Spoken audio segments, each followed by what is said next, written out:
క్రీస్తను పేరున రక్షకుడు వెలసినాడిల లోపల దోసకాది జనులతో నెంతో శుభాషలను బల్కినాడు. చేతుల కాళ్ళలోనూ రారాజు చేరమేకును పొందెను. పాతకులు గొట్టినారే పరిశుద్ధ నీతిత మూర్వలేకన్. ఒడల రక్తము గారగా దెబ్బలు చెడుగులందరు గొట్టిరి. వడిముళ్ళు తల మీదను బెట్టిరి ఓడ్చెను రక్షకుండు.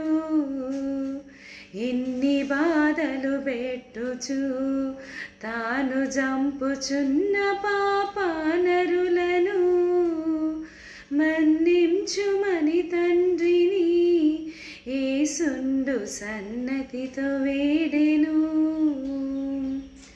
రక్షకుడు శ్రమ బొందగా దేశంబు తక్షణము చీకటయ్యన్. రక్షకుడు మృతి నొందగా తెరచిరిగి రాతి కొండలు బల్గెను.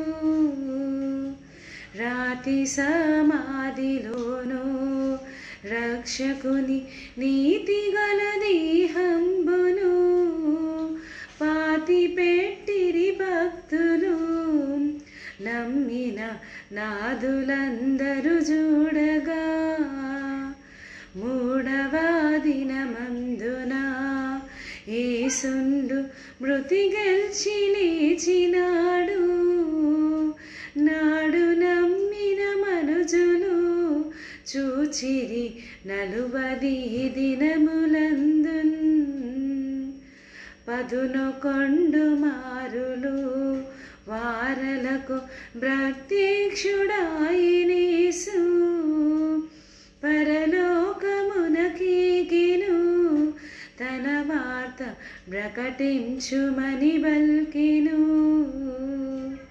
నమ్మి బాప్తిస్మముందు నరులకు రక్షణ మరి కల్గును. నమ్మనొల్లకపోయేడు వారలకు నరకంబు సిద్ధమనెను. దేవుని ప్రేమ ఇదిగో జనులార భావంబులను తెలియరి. కేవలము నమ్ముకొనిన పరలోక జీవంబు మనకబ్బును.